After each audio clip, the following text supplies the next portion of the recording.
ଦଶମ ଶ୍ରେଣୀ ଜ୍ୟାମିତି ବହିର ପରିମିତି ଚାପ୍ଟର 5। ତ ବହୁତ ଜଣ ମଧ୍ୟ କମେଣ୍ଟ କରିଥିଲେ ସାର୍ ପରିମିତି ଟିକେ ପଢ଼ାନ୍ତୁ।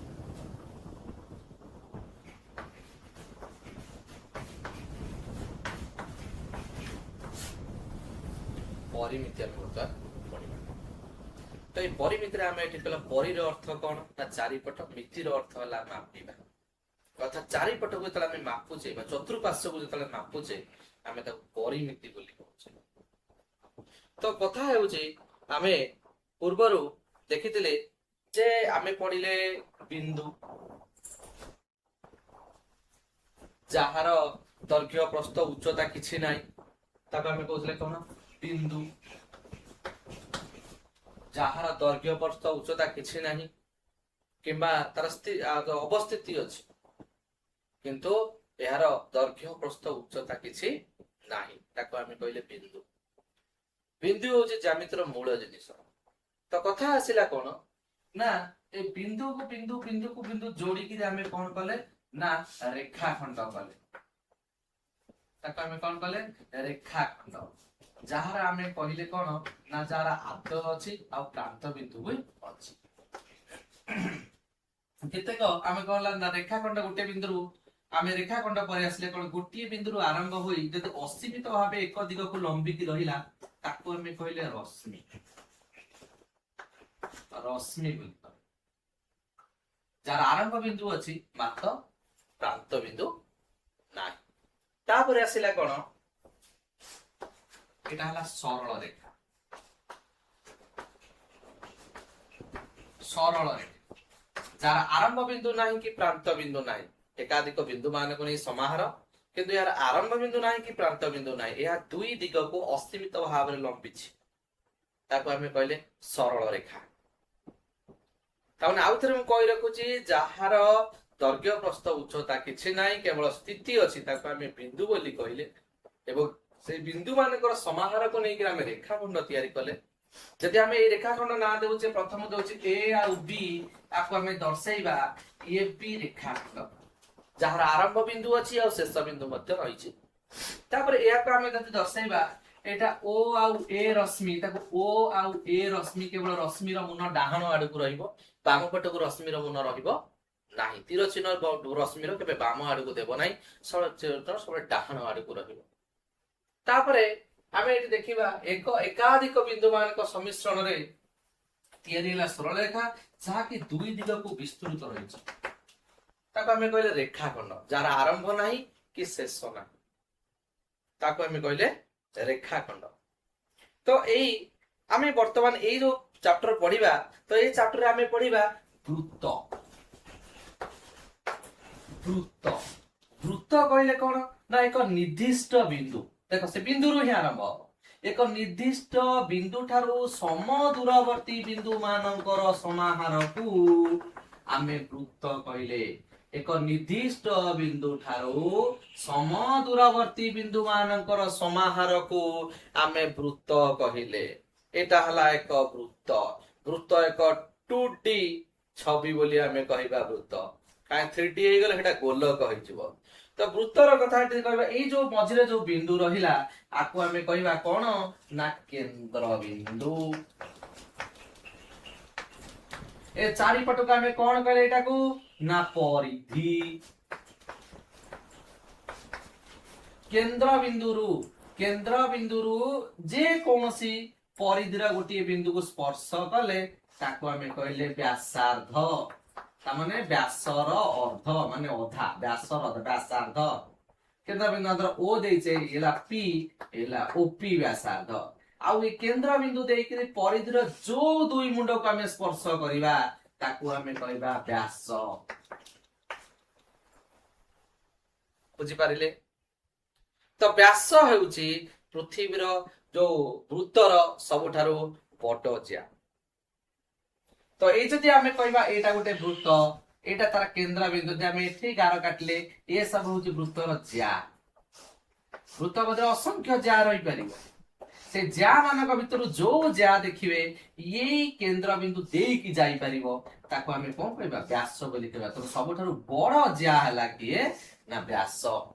ତ ମୁଁ ଯେତେବେଳେ ଲେଖୁଛି ସବୁଠାରୁ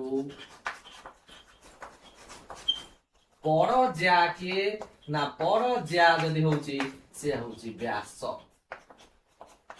ଆଉ ବ୍ୟାସର ଅଧାକୁ ଆମେ କଣ କହିଲେ ବ୍ୟାସାର୍ଦ୍ଧ କହିଲେ। ମନେ କରନ୍ତୁ ଏଇଟା ଗୋଟେ ବୃତ୍ତ, ଆର ବ୍ୟାସ ଯଦି ହଉଛି 6 ତାହେଲେ ବ୍ୟାସାର୍ଦ୍ଧ ହବ କେତେ ନା 3। ଆଉ ବ୍ୟାସାର୍ଦ୍ଧ ସବୁ ଜାଗାରେ ସମାନ, ବ୍ୟାସାର୍ଦ୍ଧ ସବୁ ଜାଗାରେ ସମାନ ରହିବେ। ବୁଝିହେଲା କି ନାଇଁ? ବୁଝିହେଲା। ତାହେଲେ ବ୍ୟାସାର୍ଦ୍ଧ କହିବାର ଅର୍ଥ ହଉଛି ବୃତ୍ତର କେନ୍ଦ୍ର ବିନ୍ଦୁରୁ ତାର ପରିଧିକୁ ଯେତେବେଳେ ଆମେ ଗାର ଟାଣି ଦଉଛେ ବା ଗୋଟେ ସରଳ ରେଖା ଟାଙ୍କୁଛେ ତ ସେତେବେଳେ ଆମେ ତାକୁ କଣ କହିବା, ଯୋଉଠି ସେ ଛୁଇଁଲା ତାକୁ ଆମେ କହିଲେ ତାର ଏଇଟା ତାର ବ୍ୟାସାର୍ଦ୍ଧ। ବ୍ୟାସର ଅଧା ହେଲା ବ୍ୟାସାର୍ଦ୍ଧ। ସେଇଭଳି ଭାବରେ ଯଦି ବ୍ୟାସ ହଉଛି 8 ତାହେଲେ ବ୍ୟାସାର୍ଦ୍ଧ ହବ 4। ଉଲଟେଇ ଦବା, ଯଦି ବ୍ୟାସାର୍ଦ୍ଧ ହଉଛି 5 ତାହେଲେ ବ୍ୟାସ କେତେ ନା ବ୍ୟାସ ହବ ବ୍ୟାସାର୍ଦ୍ଧର ଅଧା ଯଦି ହଉଛି 5 ତାହେଲେ ବ୍ୟାସ ହବ ଫୁଲ, ତାହେଲେ କେତେ ହବ 5 ଦୁଣେ 10। ଏତେ କ୍ଲିୟର ହେଲା ସମସ୍ତେ? ବାସ୍।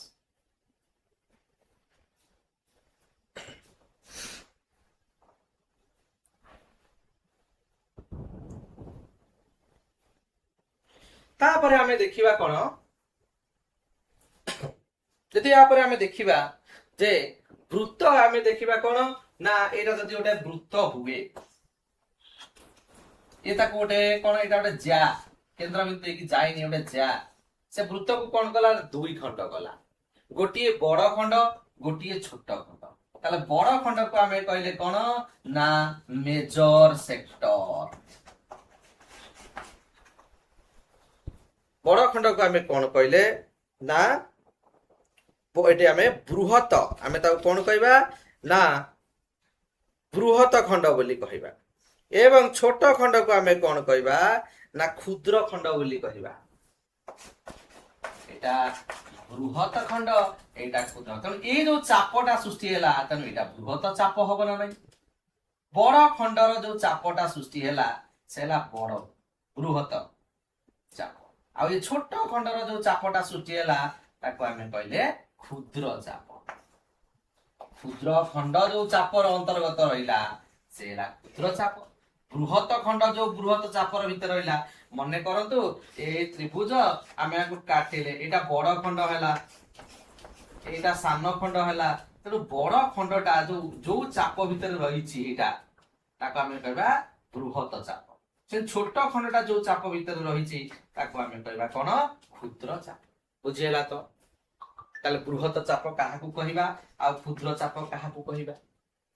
ଯେତେବେଳେ ଗୋଟେ ବୃତ୍ତକୁ ଗୋଟେ ଜ୍ୟା 2 ଖଣ୍ଡ କରୁଛି ସେତେବେଳେ ଆମେ ଦେଖିବା ବଡ ଖଣ୍ଡଟି ଯୋଉ ଚାପର ଅନ୍ତର୍ଗତ ଅଛି ତାକୁ ଆମେ କହିବା ବୃହତ ଚାପ, ଆଉ ଛୋଟ ଖଣ୍ଡ ଯୋଉ ଚାପର ଅନ୍ତର୍ଗତ ଅଛି ତାକୁ ଆମେ କହିବା କ୍ଷୁଦ୍ର ଚାପ। ବୁଝିହେଲା?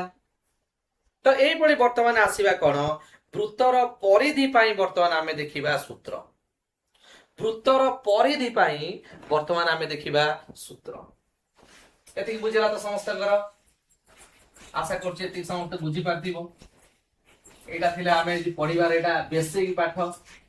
କିଛି ବି ଦେଖିବା ଆମେ ସାଧାରଣରୁ ସାଧାରଣ ପିଲା ଯୋଉମାନେ ଗଣିତକୁ ଭୟ କରୁଛ, କାହିଁ ଭୟ କରୁଛ? କିଛି ଭୟ ନାହିଁ, ଆରାମସେ ଦେଖ, ଇଜି। ଏତିକି ତ ବୁଝିପାଇଲ ନା? ବିନ୍ଦୁ କାହାକୁ କହିବା, ରେଖାଖଣ୍ଡ କାହାକୁ କହିବା, ରଶ୍ମି କାହାକୁ କହିବା, ସରଳ ରେଖା କାହାକୁ କହିବା, ତାପରେ ଗୋଟେ ବୃତ୍ତ ଆଣିଲେ ଗୋଟେ ବିନ୍ଦୁ ଠାରୁ ସମ ଦୂରବର୍ତ୍ତୀ ବିନ୍ଦୁ ମାନଙ୍କର ସମାହାରକୁ ଆମେ ବୃତ୍ତ ବୋଲି କହିଲେ। ଆଉ ବୃତ୍ତର ଜ୍ୟା କୋଉଟା, ବୃତ୍ତର ବ୍ୟାସ କୋଉଟା, ବୃତ୍ତର ପରିଧି କୋଉଟା, ବୁଝିପାଇଲେ ନା? ତ ବର୍ତ୍ତମାନ ଆମେ ଏଠି ଦେଖିବା, ମନେକର ଏଇଟା ଗୋଟେ ବୃତ୍ତ, ଆର କେନ୍ଦ୍ର ବିନ୍ଦୁ ହେଲା ଓ, ଆର ବ୍ୟାସାର୍ଦ୍ଧ, ଏଇ ବ୍ୟାସାର୍ଦ୍ଧ କହିଲେ କଣ ଏଇଠି ଯାଇଥିବ ଅଧା ବ୍ୟାସ, କହିଲା ବ୍ୟାସାର୍ଦ୍ଧ ହେଲା 7। 7 କଣ ସାପ ନା ବେଙ୍ଗ? 7 ସେମି। ଠିକ ଅଛି, ଏକକ ସବୁବେଳେ କହିବ, ସେମି କିମ୍ବା ମିଟର। ହଉ, ତାହେଲେ ଏଠି ଆମେ ସେଇ କଥା ଲେଖିବା ନା ବୃତ୍ତର ବ୍ୟାସାର୍ଦ୍ଧ। ବ୍ୟାସାର୍ଦ୍ଧକୁ ଆମେ କଣ କହିବା ଆର, ଆର ମାନେ ରେଡିୟସ। ତାହେଲେ କେତେ ହେଲା ନା ସାର୍ 7 ସେମି ହେଲା। ହଉ ଠିକ ଅଛି। ଆଚ୍ଛା, ଯଦି ବୃତ୍ତର ବ୍ୟାସାର୍ଦ୍ଧ ହଉଛି 7 ତାହେଲେ ତମେ କହିଲ ବ୍ୟାସ କେତେ ହବ ନା ବ୍ୟାସ ସବୁବେଳେ ବ୍ୟାସାର୍ଦ୍ଧର 2 ଗୁଣ ତାମାନେ 2 ଗୁଣନ ବ୍ୟାସାର୍ଦ୍ଧ 2 ଗୁଣନ ବ୍ୟାସାର୍ଦ୍ଧ ତାମାନେ 2 ଗୁଣନ ବ୍ୟାସାର୍ଦ୍ଧ କେତେ ଅଛି ନା 7 7 ଦୁଣି 14 କଣ 14 ସାପ ନା ନାଇଁ ସେମି କାରଣ ଇଏ ବ୍ୟାସାର୍ଦ୍ଧ ସେମିରେ ଅଛି ତାହେଲେ ଏକକ ସବୁବେଳେ ଲେଖିବ 14 ସେମି। আচ্ছা ঠিক আছে যদি ব্যাস ଦେଇଛି 7 ବ୍ୟାସାର୍ଦ୍ଧ ଦେଇଛି ଆମେ ବାହାର କରିଦେଲେ 14 ବ୍ୟାସ ଦେଇଥାନ୍ତା 14 ବ୍ୟାସ କେତେ ନା ତା କଥା କରିଦେଇଥାନ୍ତେ ସିମ୍ପଲ ସେ କଥା। ତ ଏହା ଭିତରେ ଆମର ପଚାରିବ ତେବେ ବୃତ୍ତର ପରିଧି କେତେ ନା ପରିଧି ପାଇଁ ତମର ସୂତ୍ର ଆସିଲା ପରିଧି ନିର୍ଣ୍ଣୟ କେମିତି କରିବ ନା ବୃତ୍ତର ପରିଧି ହେଲା 2 ପାଇ r 2 ମାନେ ଆମେ ଜାଣିଛେ 2 ବାଜୁ 2 ପାଏର ମୂଲ୍ୟ କେତେ ନା ପାଏର ମୂଲ୍ୟ ତ ଅନେକ କିଛି ଅଛି କିନ୍ତୁ ବୃତ୍ତ କେସରେ ପାଏର ମୂଲ୍ୟ ପ୍ରାୟତଃ ଦେଇଥାଏ ଯଦି ନ ଦେଇଥିବ ତାର ପାଏର ମୂଲ୍ୟ 22 ଯେତେବେଳେ 7 ପକେଇଥିବ ନହେଲେ କୌଣସି 3.141 ପକେଇଥିବ କିମ୍ବା ପାଏର ମୂଲ୍ୟ √10 ବି ବେଳେ ବେଳେ ଦେଇଥାଇ ପାରେ ତମେ ଦେଖିବ ବୃତ୍ତର କ୍ୱେଶ୍ଚିନର ଶେଷରେ ଗୋଟେ ବ୍ରାକେଟ ଭଳିଆ ଦେଇ ତା ଭିତରେ ଦେଇଥିବ ପାଏର ମୂଲ୍ୟ।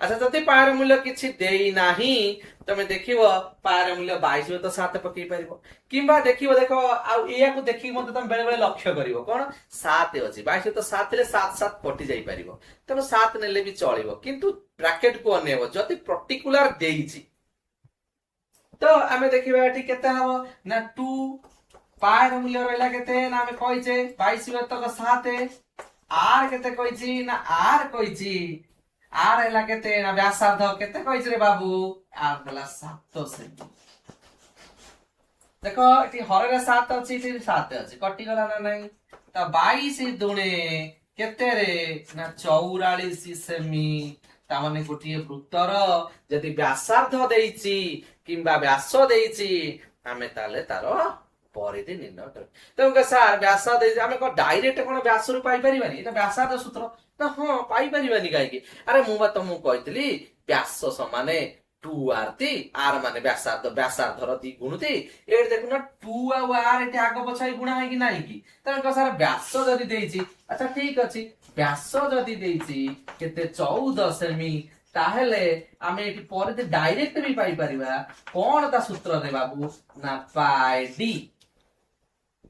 d ଫର ଡାୟାମିଟର ବ୍ୟାସାର୍ଦ୍ଧ ଏ d ହେଉଛି ବ୍ୟାସକୁ ଆମେ କହିପାରିବା d ହେଲା ଡାୟାମିଟର ତେଣୁ ଆମେ ଟିକେ ପାଏର ମୂଲ୍ୟ ତ ପକେଇଲେ 22 ତକ 7 d ର ମୂଲ୍ୟ ପକେଇଲେ 14 7 ରେ 14 କୁ କାଟିଲେ ଦୁଣେ 7 ଦୁଣେ 14 22 ଦୁଣେ 44 କେତେ ହେଲା ସେମି କଣ ସାପ ନା ବେଙ୍ଗ ସେମି ଏକକଟା ସବୁବେଳେ କହୁଥିବ ସେମି ମାନେ ସେଣ୍ଟିମିଟର ତାହେଲେ ପରେ ଦେଖ ଏଠି ଯୋଉ 44 କୁ ବାହାରିଲା ଏଠି ସେ କାରଣ ସେମ ବୃତ୍ତ ବା ବୃତ୍ତ ସେମ ହେଲା ମାନେ ଆଉ କଣ ଅଲଗା ହେଇଯିବ କି ଅଲଗା ହବନି ନା ସେମ ହିଁ ରହିବ।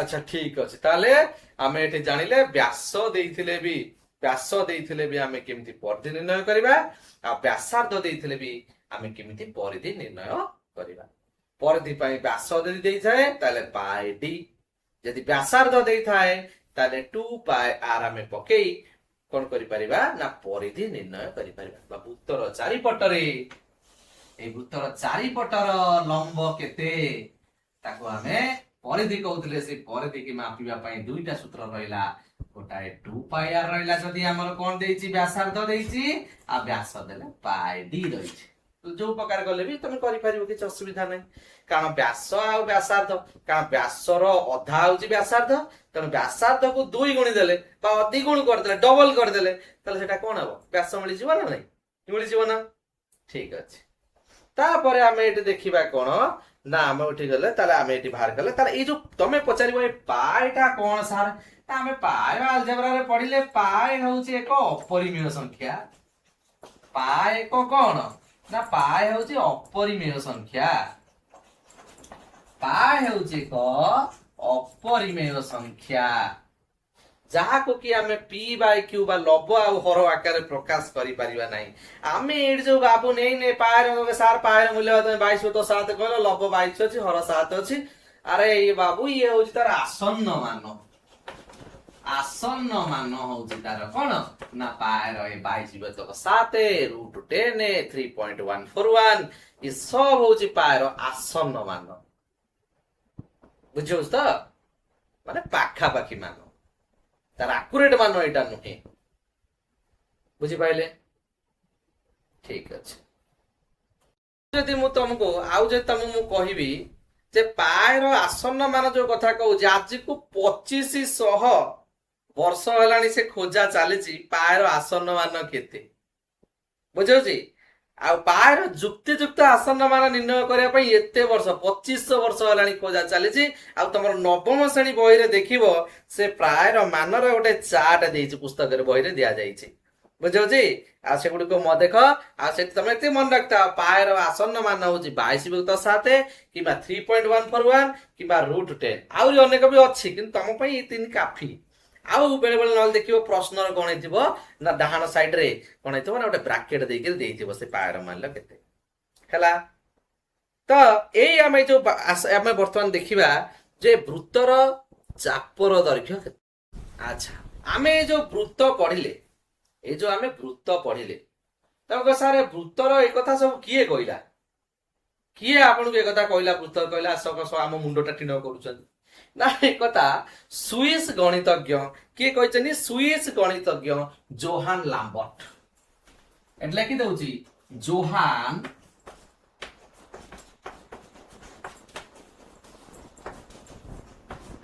लाम्बर्ट लेकिन अरे बाबू जोहान लाम्बर्ट अच्छा ये जो एटा कोटिकार ये कोटिकार बांको जन्मस्थान कहछि ना स्विस स्विट्जरलैंड रो आदिवासी को हमें कहजे स्विस स्विट्जरलैंड रो आदिवासी जोट रहिया को लोक भारी पसंद करନ୍ତି स्विट्जरलैंड जलवायु भारी अनुकूल आ सेठी साधारणतः अधिकांश लोक गां रे रहନ୍ତି आ को जे हिसाब देखा जाय जे सेठाकार बेसी लोक खुशी रे रहबा को चेष्टा करते आ जो देश रे सब विश्व अनुसार स्विट्जरलैंड रे कम लोक बीमार रे पड़ନ୍ତି काहे कि ना से माने मानसिक थारो ताकर परिवेश को शांति थाए स्विट्जरलैंड तर से स्विट्जरलैंड रो गणितज्ञ ताका ना होची कोन ना जोहान लाम्बर्ट तो मु कोन करथिले ना ई प्रमाण करी देखैथिले जे हमर वृत्तर परिधि सूत्र जो 2πr / πd बुझियो त हाउ तो वर्तमान हमें पढ़िबा वृत्तर चापर दैर्घ्य निर्णय वृत्तर चापर दैर्घ्य निर्णय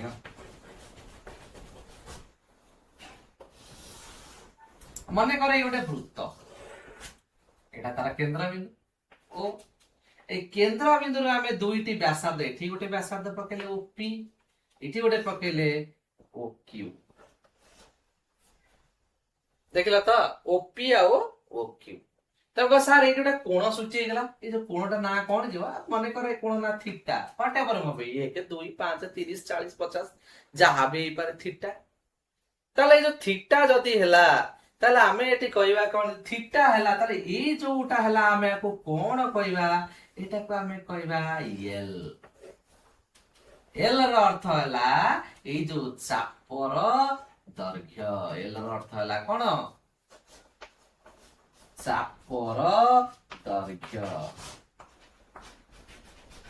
ए चापर दैर्घ्य को हमें कहले एल ए एल को केमते निर्णय करबा ना अच्छा एल को जदी निर्णय करबा तार सूत्र हमर कहूची एल समान थीटा बाय 360 इनटू 2πr हमें पढ़िले 2πr माने परिधि ता माने से कहूची थीटा टोटल दा हमें जानी जे जो गोलटा टोटल 360 डिग्री ना नहीं गोलटा जेतु 360 डिग्री ए थीटाटा से 360 डिग्री रा केते खाउची इनटू 2πr माने परिधि तने परिधि अनुपात रे तार कहबा कथा सूत्र कहूची परिधि अनुसार जे थीटाटा 300 बा ए कोणटा केते जे 360 रो केते से ग्रहण करूची जा फल रे आमे एल चापर लेंथ पाई परिबा बुझियो ना नाही आउरी बुझे जदि आमे कहबा अच्छा ये 2 को जदि आमे एटा गोटे सूत्र जदि आमे कोन करा ये 2 को 360 काटि दबा धर आमे कहले theta by 360 into 2 pi r अच्छा ये 2 टा को काटि देले तो 180 हे जीव ना नाही कारण 300 180 गुणे 360 तो थीटा एल समाने थीटा बाय 360 ଆଉ କାହିଁ ରହିବ କଟିଗଲା ପୁରା 180 इनटू पाई आर ତେଣୁ ଏଠି ଏ ଦିଟା ସୂତ୍ର ବି ତମେ ପକେଇ ପାରିବ ଇଏ ତାରି ଡିରାଇଭଡ ଫର୍ମ ଇଏ ତାରି ଡିରାଇଭଡ ଆର ଦେରୁ ଏଟା ମିଳିଛି ତେଣୁ ଏଲ ସମାନେ theta by 360 into pi r बुझି ହଉଛି ନା ନାହିଁ ବୁଝି ହଉଛି ତ ଏହାକୁ ଆମେ ବର୍ତ୍ତମାନ ଦେଖିବା ଯୋଉଟା एग्जांपल नबा मने कर ये मने कर वृत्त तार ए जो व्यासार्धटा अछि ए वृत्त अछि तार व्यासार्ध ए व्यासार्ध हला ए थीटाटा तार हला मने कर 60 डिग्री ए थीटाटा हला केते 60 डिग्री ठीक अछि ताले आमे एटी कहबा एटा तो गोटे पॉइंट एटा ओ अछि मझी बिंदु केंद्र बिंदु पी आ क्यू को छुइला ताले एई जो बाहुटा मने कर एटा 3 सेमी एटा केते सेमी 3 सेमी आमे जानते जेतु ये गोटिए वृत्त रे अछि तनु ए बाहुटा जेति की हबो ए बाहुटा सेति की हबो ना नाही तनु ये भी जति 3 होउची ये भी कोन हबो ना 3 हबो तो ठीक अछि ताले आमे एटी सारे एल केते ना एल तो एल समान कोन कहितली की थीटा बाय 360 इनटू 2 पाई थीटार मूल्य केते 60 60 बाय 360 इनटू 2 पायर मूल्य तो कहितली 22 विभक्त 7 इनटू आर हला केते 3 तो एटी कहूची 60 शून्य को शून्य कटला 636 6 तले 6 एटी अछि देखो एटी 2 एटा ए देखो 2 3 काटले एठी रहला 2 6 काटले 3 आ 3 एठी कटि गला तला केते रहला ना रहला 22 विभक्त 7 ताने एल मूल्य केते हला 22 विभक्त 7 तबा सर ये सूत्र रे पकई कल होउची ना नाही देखिबा हौ देखिबा थीटार मूल्य केते ना सर 60 बाई 180 किंतु एटा केते पाई पाई रे मूल्य कहितली 22 विभक्त 7 आर मूल्य केते ना 3 अछि अच्छा 60 180 केतले 6 3 8 3 कटला 3 को 3 कटि गला आ के रहला 22 विभक्त 7 रहला ना नाही रहला ना नाही बुझि पाइला तो क्लियर ना नहीं समझते क्लियर तो ठीक अछि हौ एटी आ उटे मु कथा कहिबी देखो जति पचारियो सर तमे तो एटा कहला एटा वृत्त कला हे गला हम हौ ठीक अछि एटा वृत्त कला हे गला ताने एटा को कहला हमें कोन वृत्त कला ताले वृत्त कलार तमे परिसीमा केमिति पाइबा वृत्त कलार परिसीमा केमिति पाइबा ना परिसीमा तार केमिति पाइ देखो परिसीमा माने चारि पट अच्छा एटा कोन की ना आर सर देखो ठीक अछि एटा भी कोन ना सर आर आ मझीटा कोन पाइलो ना एल अच्छा ताले कोन हे गला आर आर मिसी केते हला ना 2r प्लस एल बुझी पाइलो ना नाही एटा गोटे आर ये गोटे आर ये वृत्त कलार जदि हमें परिसीमा पाइला ये गोटे आर ये तो हला एल तने आर पाइले हमें 3 एठी अछि एठी माने करंतु आर अछि ए जगह रे हम देखियो आर माने कर 3 अछि ए आर ता 3 अछि 3 3 6 आ एल ता बर्तन केते भालला ना 22 होय तो 7 एटा एल भाले ने theta by 180 into pi R 22 होय तो 7 हिसाब कर देले लॉस अब कोन हे गला एठी ना लॉस अब जे हम देखिबा एठी लिबे दउ के एटा फिर कर दउ ये रहला 3 से रहला 3 से रहला 22 विभक्त 7 लॉस आउ समस्त ने गेले 7 7 रे 3 7 रे 21 प्लस 7 रे 21 प्लस 7 रे 7 ले 22 के 22 में से 2 1 3 1 4 2 2 4 2 6 64 22 7 कौन सपना बेंग ଯାହା ତାର ଏଠି ଏକକ ଥିବ ଏଠି ଯଦି ସେମିରେ ଥାଏ ଏଠି ସେମି ହେଇଯିବ, ଏଠି ୟୁନିଟ ଯାହା ତାର ଏକକ ଥିବ ସେତିକି ହେଲା। ତାହେଲେ ବୁଝିପାରିଲ, ବର୍ତ୍ତମାନ ଚାପ୍ଟରରେ ଆମେ ପଢିଲେ ଯେ ପରିମିତ୍ର, ଏଇଟା ଫାର୍ଷ୍ଟ କ୍ଲାସ, ଯୋଉଥିରେ କି ଆମେ ଦେଖିଲେ କଣ ନା ବୃତ୍ତ କଳାର ବୃତ୍ତର ବିଭିନ୍ନ ପାର୍ଟକୁ ଆମେ ଚିହ୍ନିଲେ, ତାପରେ ଆମେ ଜାଣିଲେ ପରିଧି କେମିତି ନିର୍ଣ୍ଣୟ କରିବା, ତାପରେ ଆମେ ଜାଣିଲେ ଯେ ବୃହତ ଖଣ୍ଡ କଣ, କ୍ଷୁଦ୍ର ଖଣ୍ଡ କଣ, ତାପରେ ଆମେ ପଢିଲେ ଯେ ବୃତ୍ତ କଳା ଆଉ ଚାପର ଦୈର୍ଘ୍ୟ, ଆଉ ଏଠି ପଢିଲେ ଯେ ବୃତ୍ତ କଳାର ପରିସୀମା। ବୁଝୁଛ ତ? ଆଉ ଯାହା ପଢିବା ନେକ୍ସଟ ପାର୍ଟରେ ପଢିବା।